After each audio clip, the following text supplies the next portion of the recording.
Hello again, everybody, and welcome back to the Accelerator with Michael Conniff. That's me. We're a podcast devoted to founders, startups, entrepreneurs, and the angels, VCs, family offices, and investment firms that work with them. And it is our pleasure today to welcome to the podcast Nathan Beckord. He is the CEO of Foundersuite. Welcome, Nathan. Good to have you. Thanks for being with us. Thanks, Michael. Appreciate it. And Nathan is coming to us post-COVID, had a little COVID, so we will factor that in. I don't know how we'll factor that in, but we're glad you're fine and glad you're back in the saddle.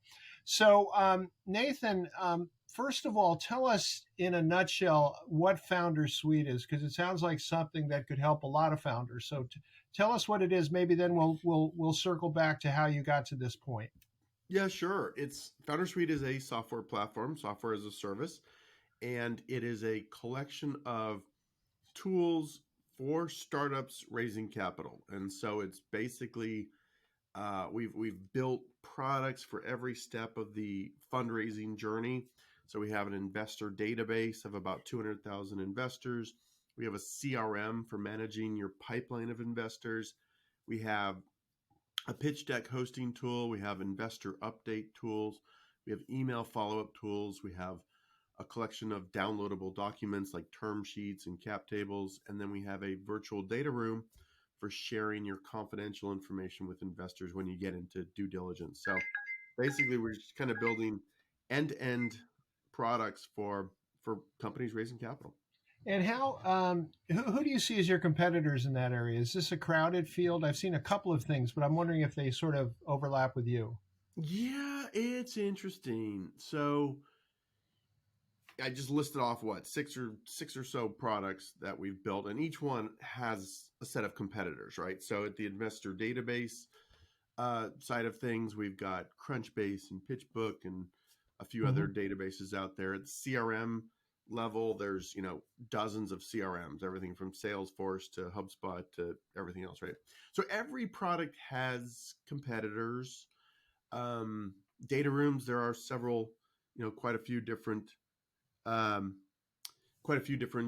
rooms out there, but very few or pretty much no one has kind of put this all together into one product suite. Now we're starting to see a few companies come out there literally just even in the last few weeks, few months, that are trying to do this sort of all-in-one fundraising package. So, we'll see how they. How long has Foundersuite been in the market? We've been in the market 6 years. So we're the granddaddies, the old timers, which is a long time in startup land. But we launched our investor CRM 6 years ago, and then we've been building one or two more products each year ever since then. And how did you put together a database of 200,000 investors? That seems like a good sized database. How hard was that? Very hard.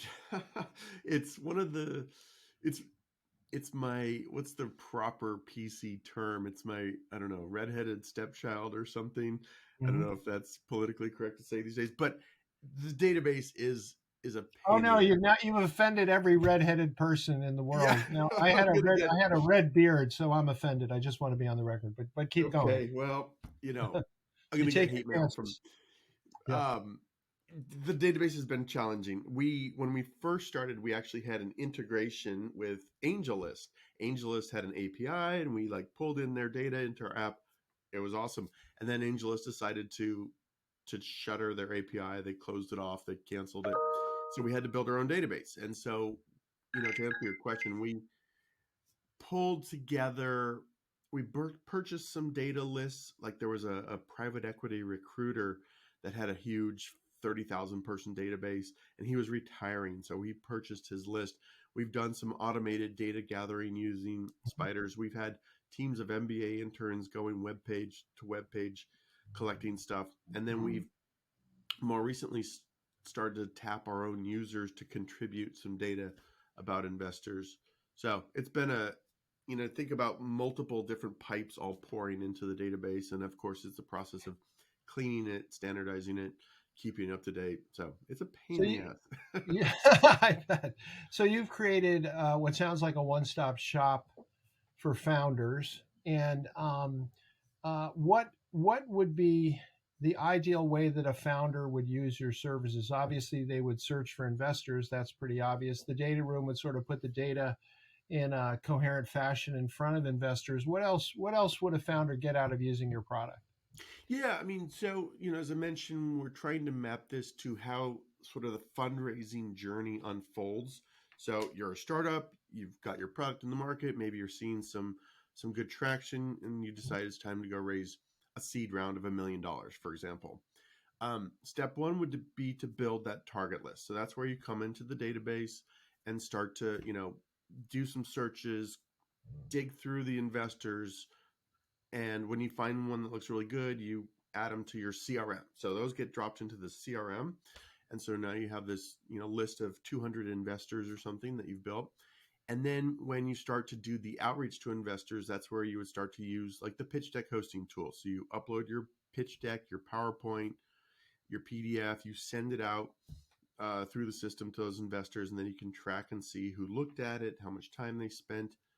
Um, at the same time, I recommend using the investor update tool.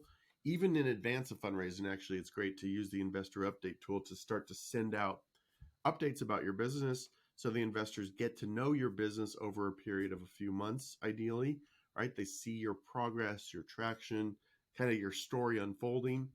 And then, as you're out there talking to investors, we have our email tool to do like follow-up emails, right? If you've just met with 30 investors last week, you can do like a batch email to all those, and it's going to look and feel like you've sent them all personalized emails. And And then, of how do course, you? Yeah, go no, go ahead. ahead. Sorry. No, you go ahead. Keep going.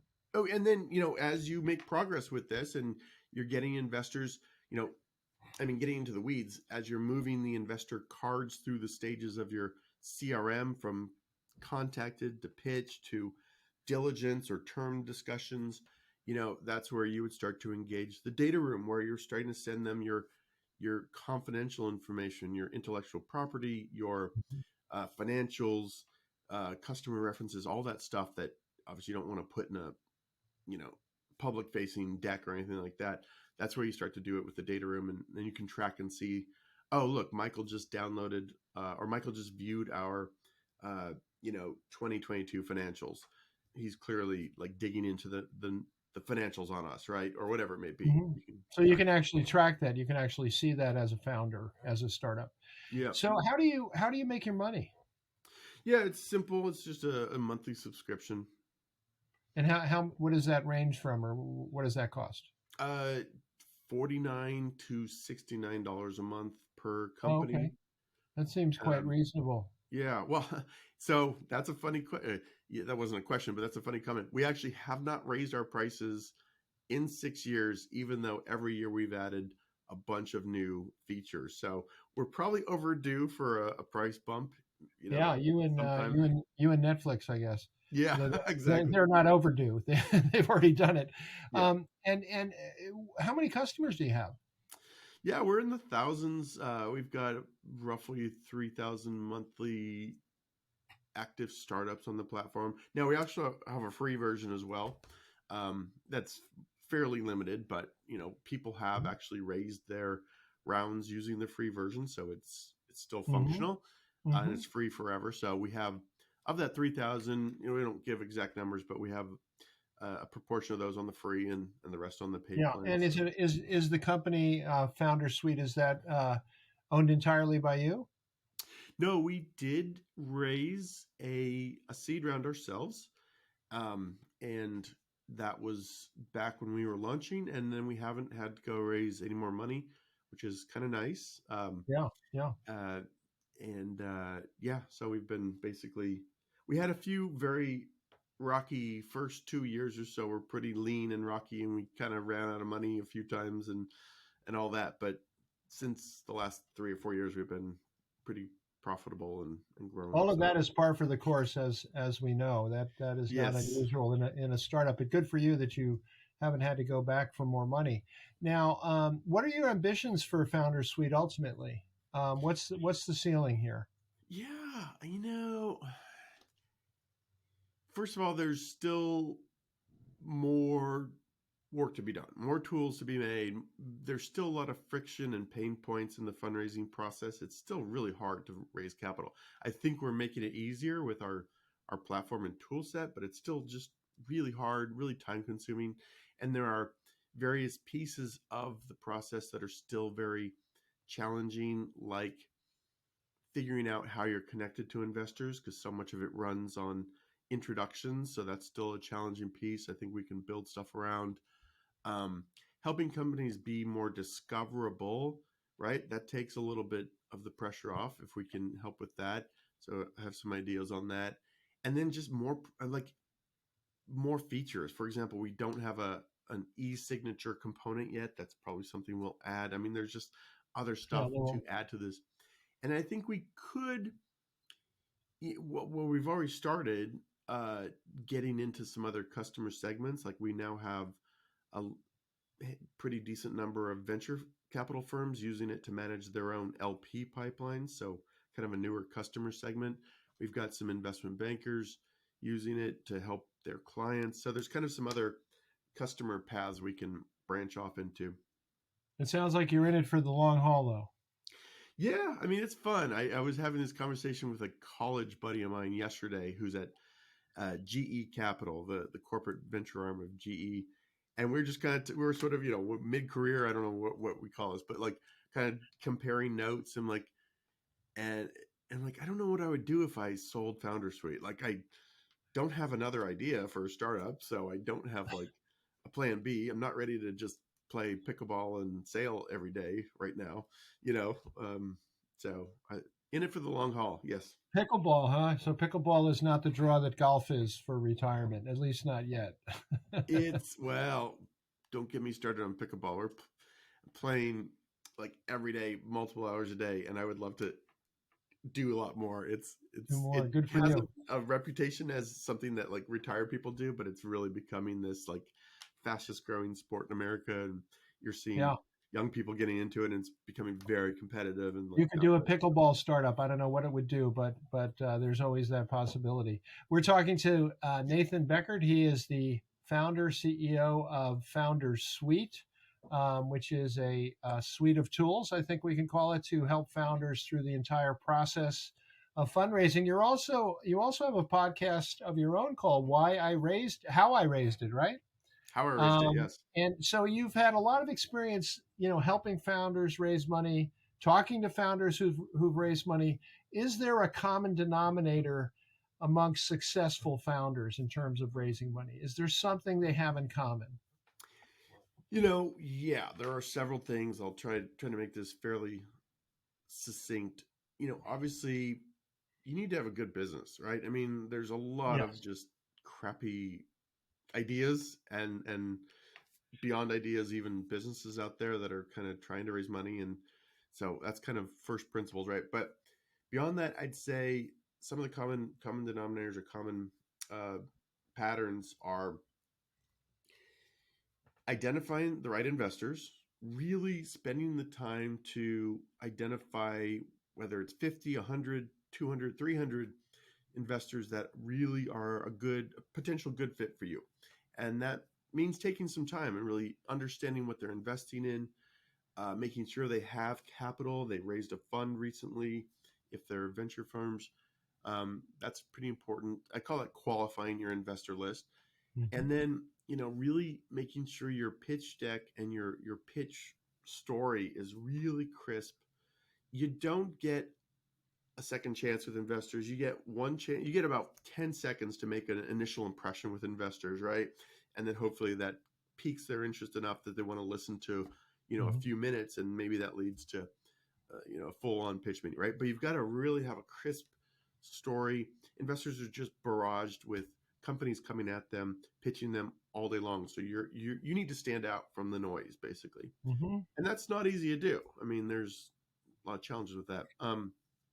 And then I guess just last thing I would add is, you know, it's really good if you have momentum in your business and can get momentum going on the fundraise. Now, momentum in the business, like when I get founders coming to me saying, if I had some money, then I could do XYZ.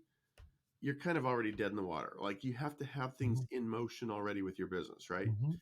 Um, and That's that's a great point. I think that almost bears repeating because um, it speaks to what you're able to do when you don't have everything you need. yeah, exactly. And good entrepreneurs find a way. They find a way to hustle. Even there's a lot of different stories out there, but like maybe you don't have a full product to sell, but you've put up some landing pages and run some Google ads, and you've collected a list of 2,000 people who want to buy once you build it. Right? I mean, there's different ways to kind of hack it. Uh, you know, even if you don't have all the money in the world. So find a way to make things happen, get things in motion.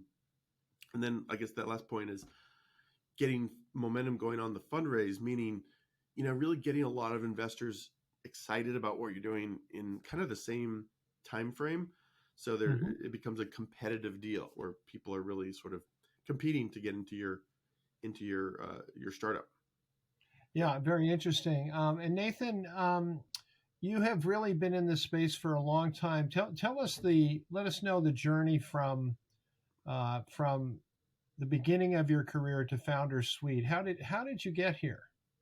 What were the steps? Yeah, well, I always had it in the back of my head. I wanted to be an entrepreneur. But then after college, I went, kind of got not led astray. That's not the right phrase, but led down the path of wanting to be an investment banker, kind of attracted to that lure, the glamour of investment banking, and did that for a couple years and worked with startups raising later stage capital.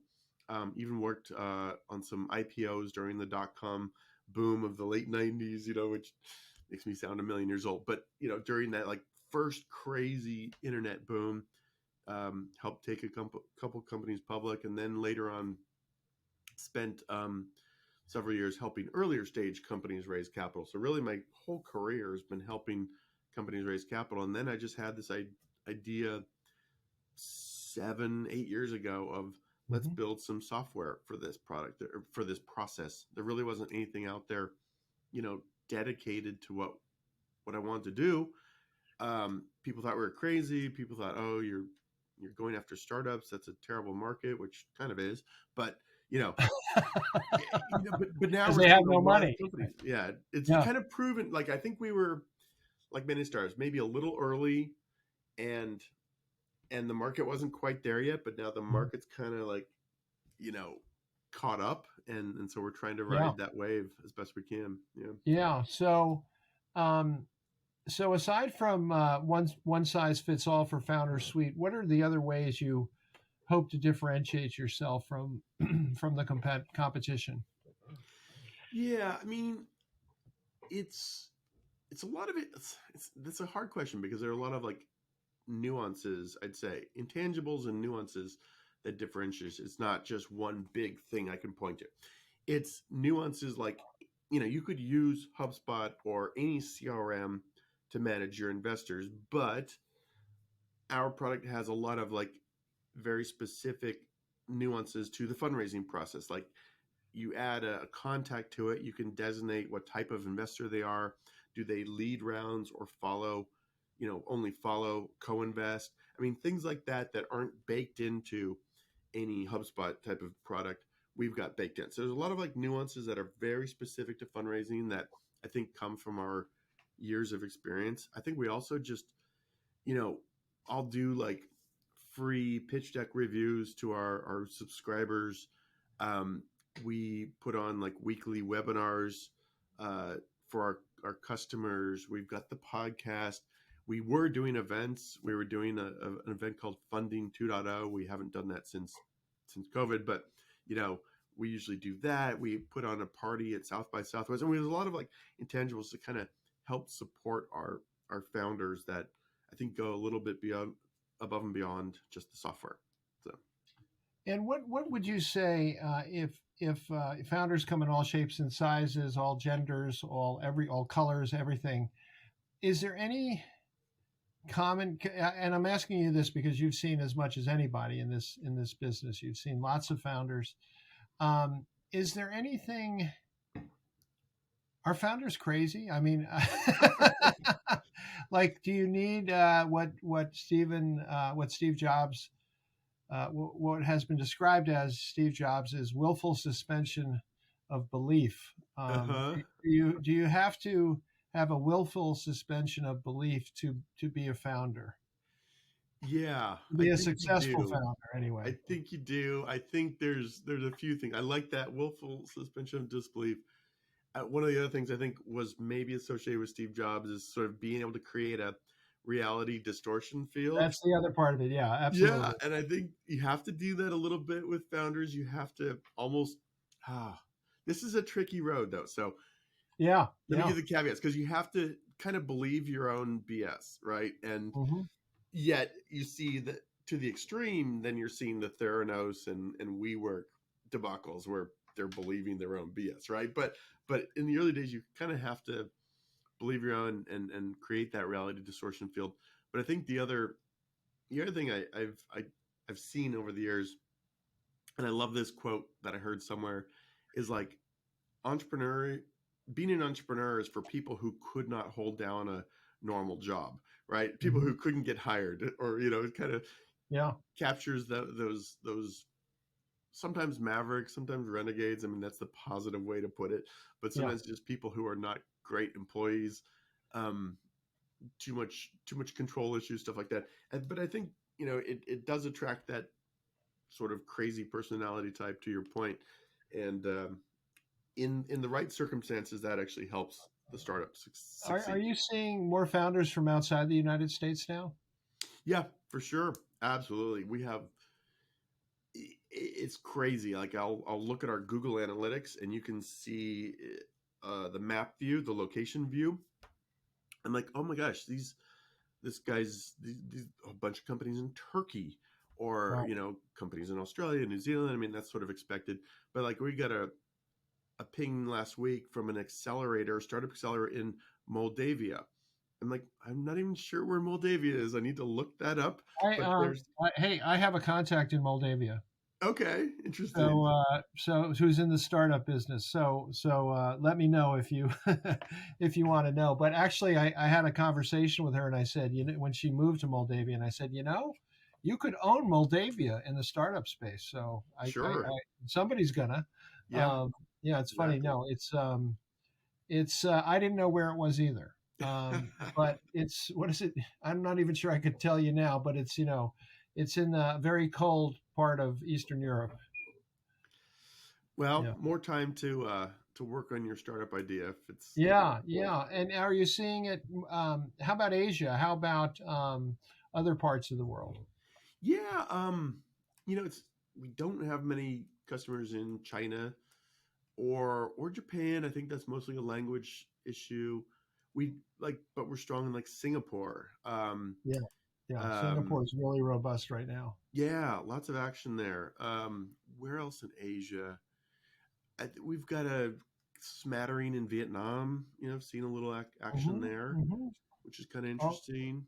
Yeah. all over the world. Yeah, yeah. Well, that's great. Well, Nathan, I want to thank you for being with us today on the Accelerator. Nathan Beckord is a CEO and founder of Foundersuite, a stack of applications, a stack of capabilities that really tries very hard to meet just about any need a founder might have, including what I didn't realize is a database of 200,000 investors is certainly tantalizing. And cost of $49 to $69 a month with a free alternative as well. So thank you so much for being with us, Nathan, and I hope you'll come back soon to the Accelerator. Thank you, Michael. Thanks for having me. That was really I fun. appreciate it. I'm Michael Conniff. You can reach me at Michael Conniff on Twitter. You can also go to my website, michaelconniff.com, MICHAELCONNIFF, two N's and two F's.com. Or you can search for the Accelerator podcast with Michael Conniff on just about every platform known to man, woman, or anything in between. We would love to have you subscribe and even rank us if you get a chance. Until our next meeting, we will see you soon, and we'll actually be back before you know it. So thanks very much for listening to the Accelerator, and thank you, Nathan. Thank you.